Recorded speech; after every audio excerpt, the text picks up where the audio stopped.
ديفيد شنكر الزميل الأقدم في معهد واشنطن ومدير برنامج ليندا وتوني روبن حول السياسة العربية، ضيف النهار للحديث عن الهواجس الأمريكية حيال قانون الحشد الشعبي والتداعيات المحتملة على العلاقات الأمريكية العراقية في حال إقراره. I want to hear from you about your main concern about your main concerns of the new PMF law. Yeah, well, of course, it institutionalizes this basically Iranian-backed militia as something permanent in Iraq's system. And of course, the Iraqis present it as something that will somehow bring legality, law and order, bring this under the authority of the state. But it has never been under the state, and there's no indication really that the law will do that. These but groups... it's already legitimate. Well, no, they received legitimacy in the fight against ISIS. Like Sistani, advocated for the creation of this organization, and it did play an important role in helping to defeat ISIS. But Iraq has an army. This is a militia that has drones. It has its own sovereignty in issues of war and peace. Just weeks ago, it attacked one of the constituent groups of the Hashid, attacked the Ministry of Agriculture, killing people, injuring people. They're not accountable. They don't operate under Iraqi law. They fire drones. They fired drones into Kuwait, into Saudi Arabia, into Israel, almost dragged Iraq into a war, certainly provoke Israeli retaliation against the group on Iraqi soil, all without the permission of the government of Iraq. And they kill Iraqis, right? They kill Iraqi journalists. They kill political opponents. They try to assassinate the former prime minister, the speaker at the time of parliament. This is lawlessness. But there are multiple factions.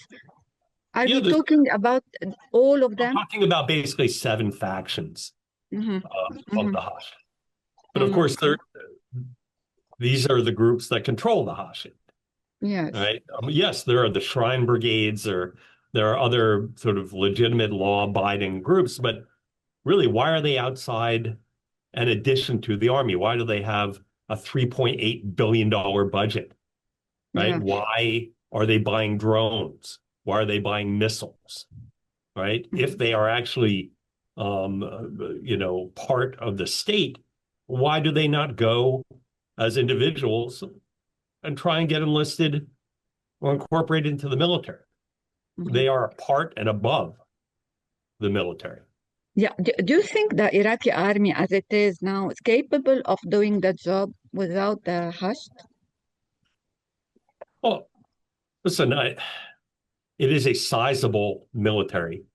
And in any event, if you think you need more people in the military, why do you not just induct these individuals into the military? Why is there an entirely separate, independent command structure that's really, despite what the law says, not under the authority of the commander-in-chief, the prime minister? Combining the two forces, are you suggesting that the Hashd will be incorporated in the army? Well, they refuse because this is not what these 7 factions want. Right? They are highly ideological. They're sectarian, and they prefer to remain that way. They, as the law indicates, they're not called, fighters. They're called mujahideen. They have a separate raison d'etre. At one point, this was fighting ISIS. Now it is another mission, and it's whatever the mission is of their own definition. There are laws in Iraq, for example, presidential directives that say that the Hashid shouldn't be in Nineveh,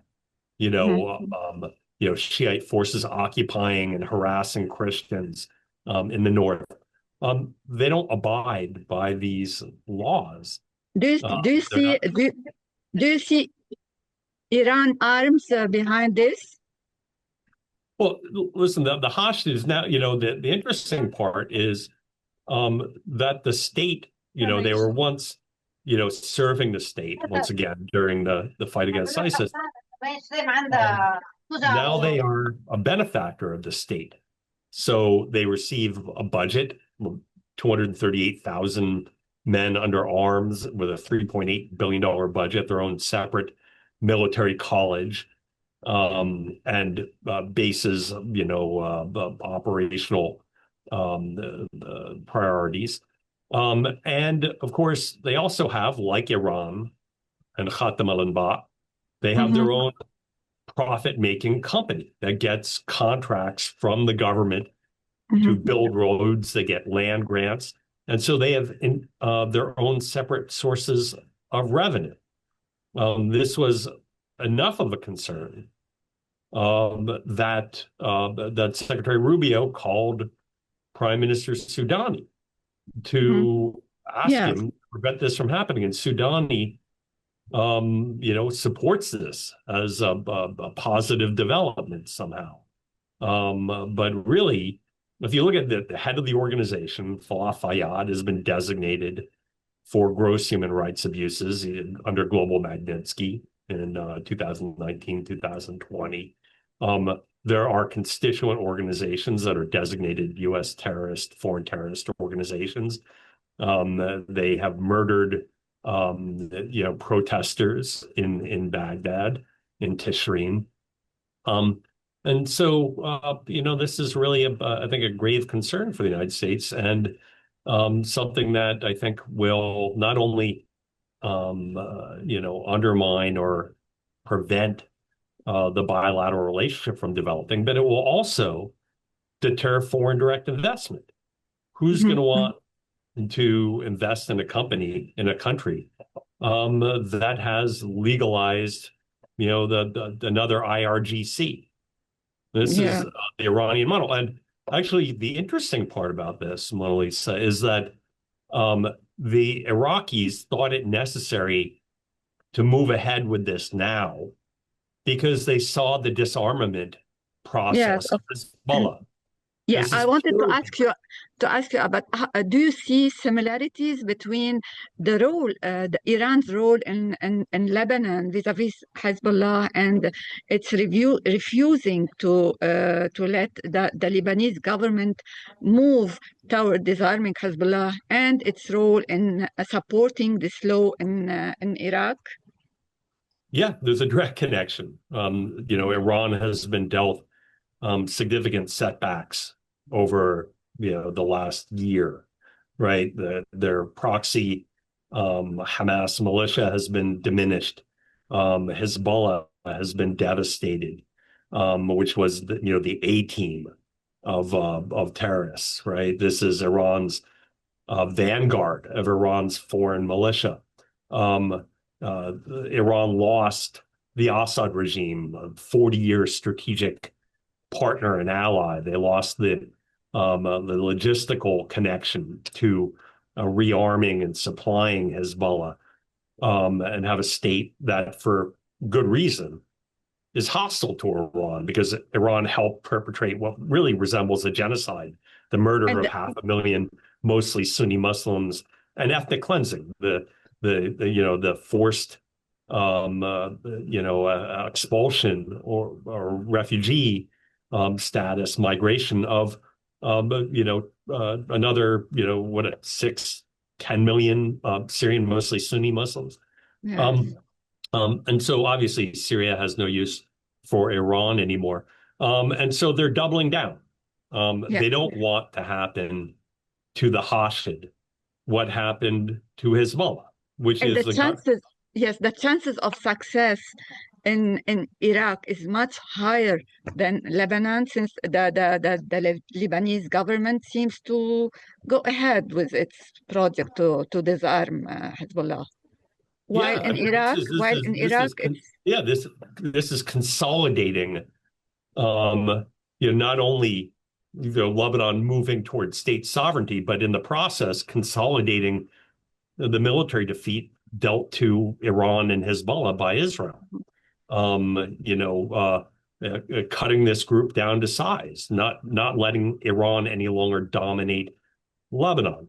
And this is not the case in Iraq?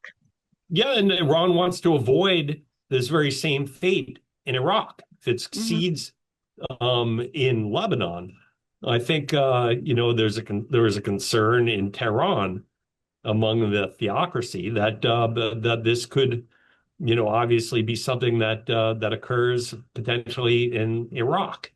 And so with fewer regional militia, fewer leverage, less leverage to either pressure the United States, attack Israel, they are doubling down on the Hashid. And to do so, they're legalize it, institutionalize it, embedding it in the laws of the nation. And this was for Lebanon merely under pressure, under successive pressure, under pressure on successive governments, starting with, Hariri or whatever, enshrined in ministerial statements, the army, the people, and the resistance. To end with this question, what leverage has the U.S. in this regard concerning the PMF law, if it will be passed in the parliament? Yeah, well, listen, I think there are certainly parliamentarians, Kudum and others, who oppose this, who won't show up for a quorum. I don't know how long that can last. This may be an inevitability. But essentially, this is, there's not a whole lot of leverage. The Iraqi parliament, the leverage is really ultimately the consequence. And the consequence is, lack of good ties with the United States, lack of mill-to-mill relationship, downgraded, relations on a broad range of front, less American companies investing. Soudani's made it pretty clear that he wants a partnership of some sort with the United States, commercial, otherwise. He wants to make both countries greater again.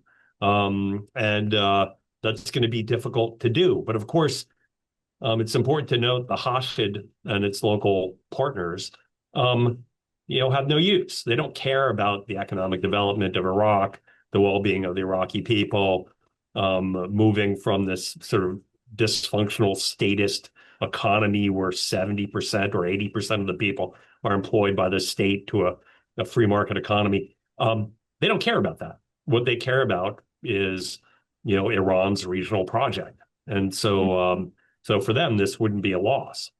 Yeah. Will we see a speeding up the withdrawal of U.S. forces, maybe from Iraq? Well, I don't know if you'll see a speeding of U.S. withdrawal. I think certainly the president would like to downsize U.S. troop presence, not only in Iraq, but in Syria as well.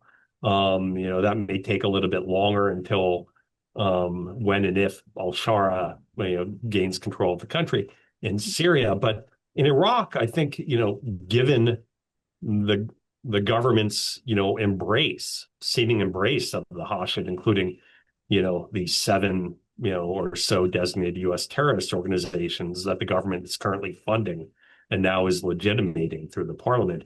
I think that will, expedite perhaps a redeployment within Iraq and downsizing, a redeployment to the KRG, a move out of Ain al-Assad to an area of Iraq where the people and the government actually embraces the United States and wants good relations with Washington. Thank you so much. Thank you, David, for your insights. It's my pleasure. Thank you for your time.